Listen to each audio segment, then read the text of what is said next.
traveled all over the country on this season of Food Groups, but now that we're back home in New York City, we've got a confession to make. See, like all New Yorkers, natives, transplants, whatever, we love bagels. We love them so much, in fact, that we did an episode about them last season. But honestly, we didn't quite go deep enough. We didn't capture the essence of this city's bagel identity. So we're calling it a do-over. Food Groups, New York City Bagels, take 2, schmear we go. I think it works, right? People get it. It's funny. No?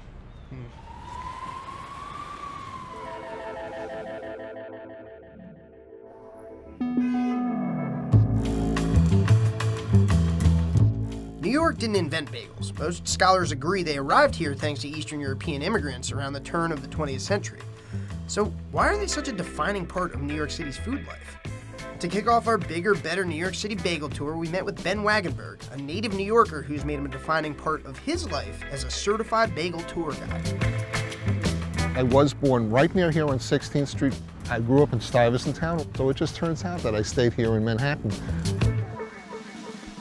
I run Ben's Bagel Tours, been doing it for about 4 or 5 years, and I called it Ben's Bagel Tours basically because 1, it gets a smile on your face, 2, it's an iconic symbol of New York, and 3, everybody who starts one of my tours gets a fresh bagel. Thank you very much. There you go. Excellent. This is from Tompkins Square Bagel, which is right up the block, and it's one of the better bagels that you find in New York.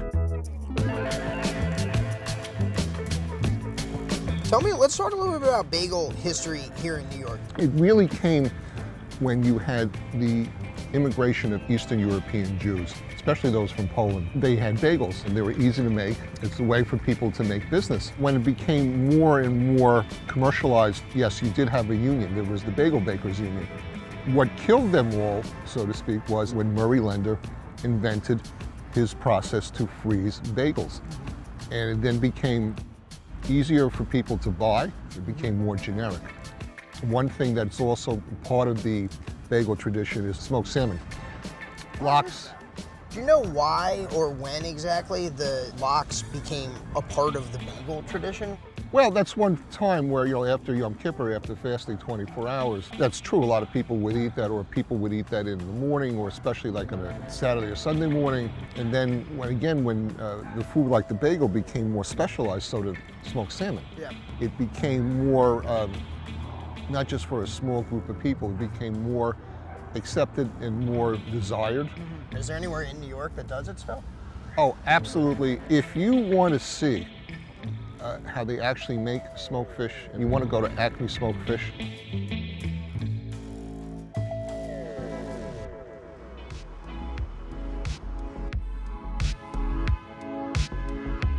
People have been smoking fish for, well, as long as they had fire and salt, really. At Acme Smoked Fish, though, they've been doing it for over 100 years. We headed across the Williamsburg Bridge to meet Adam Kaslow, co-CEO and 4th-generation owner, for a look at what makes Lox such a beloved New York bagel topper. Nova, lox, trout, sable, herring, kippered salmon, pickled lox, jerky, poke, you name it. Oh my gosh, whitefish. How could I forget about whitefish? My family started in the smoked fish business about over 100 years ago. My great-grandfather, Harry Brownstein, he had a horse-drawn wagon that he would take around to smokehouses throughout Brooklyn. He would bring smoked fish to different appetizing shops. His dream was to open up his own smokehouse called Acme. The most common smoked salmon is cold smoked salmon, otherwise known as Nova or Lox, or I'm sure there's some other bubby names that exist in there. And you can either wet cure or dry cure fish. It's then brined for several days, depending on the size of fish, then put into the oven for smoking.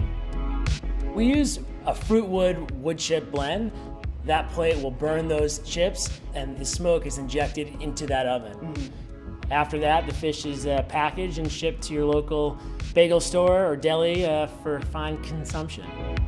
When I mention it to my friends who aren't from New York, they're kind of, well, that sounds a little weird, man. Why do you think that lox and bagels and lox and schmear have become more of a New York thing? I think in the same way that the deli business, a pastrami sandwich maybe was once a Jewish icon. Bagels have the same egalitarian notion to them. What would New York be without a hot dog cart? And I think the same can be true about bagels and lox. I don't know that I'm necessarily saving the world by making smoked fish, but I certainly hope we're bringing a little bit of joy, because food is what fuels this city, besides coffee, I guess. And anxiety. And anxiety, right.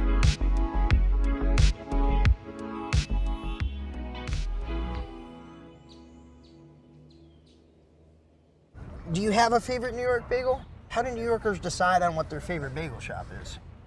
I grew up with a place called Essa Bagel, but when people ask me on my tours, where is the best bagel? I will tell them I won't answer the question, because every New Yorker has their own favorite bagel. A lot of times it's ones in the neighborhood, whether it's because it's just nearby or you appreciate the taste.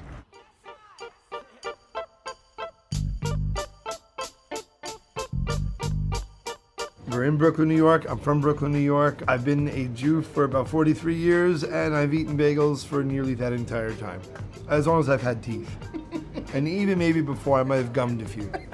Just sort of lovingly gnawed, but in a very Semitic way. If he's not in Brooklyn, his hometown, Adam Richman could be pretty much anywhere. The culinary traveler, author, and TV host is known best for his shows like Secret Eats and Man vs. Food that have him eating all over the world, but when he's not filming, he still calls Brooklyn home. I grew up in kind of the Gravesend area of Brooklyn, Homecrest between T and U. Moved to Canarsie, to the Starrett City Project with my mom, and then now I live not far from here. Growing up, I have vivid memories of like eating bagels and watching like ball games with my dad, or they used to show kung fu movies in New York on the weekends, Three Stooges, and Yoo-Hoo and bagels, man. I don't know why. There's something about like seeing like the knots and seeing the actual twisted dough and seeing like that kind of craftsmanship.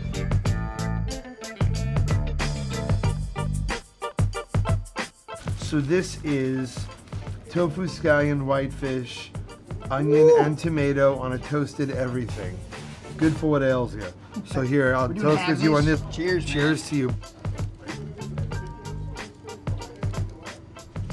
Yeah, the whitefish is like almost smoky. They have like a really nice, Not at all. fishy. Do you have early memories of this? I do indeed. I remember being a little kid, one of my first errands was going to get the bagels for a Sunday morning or Saturday morning, and my dad gave me a list and he wrote out the order, and you know, it was not terribly far from my house, so it was like one of those errands that as a parent he could feel like safe sending me on. But for me as a kid, it was one of the first times like I had my list, I had my cash.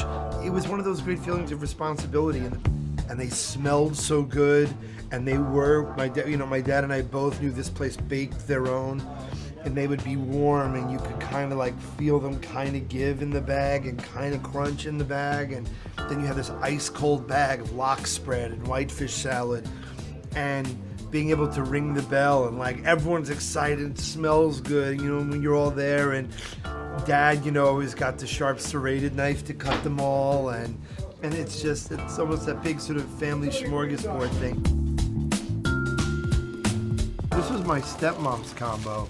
Lox spread, tomato, onion on toasted sesame. After you break your fast on Yom Kippur, traditionally as a kind of dairy meal, and for Jews, dairy includes fish. Go figure. I've always felt that food, any given dish, kind of exists in a continuum.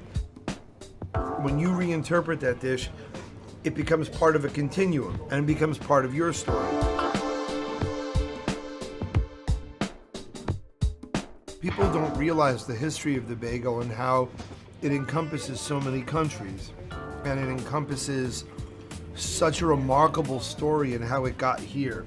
At some point, it stops becoming like the Jewish food as opposed to, it's what New York eats in the morning. The bagel is as much a part of New York as your Metro card, man. Maybe that's why New Yorkers identify so deeply with bagels. Not because they were invented here, which they weren't, and not because they're delicious, which they are, but because in a constantly changing city of 8.5 million strangers you can't trust, it's nice to be able to trust the bagel. It's how New York eats breakfast. Sort of like. That is your bacon, egg, and cheese, salt, pepper, ketchup, New York style. The bagel is just a classic and sort of beautiful in its simplicity, like the bacon, egg, and cheese. You can get it at diners, you can get it at a fancy restaurant, but like to me, buttered Kaiser roll, runny egg, American cheese, plain old bacon, fries and a Coke, hangover cure. And just like that, I feel better. And I feel that I've just somehow worked my way into your bacon, egg, and cheese episode.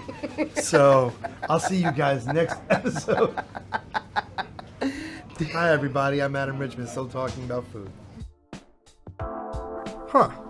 Bacon, egg, and cheese. Maybe someone should look into that.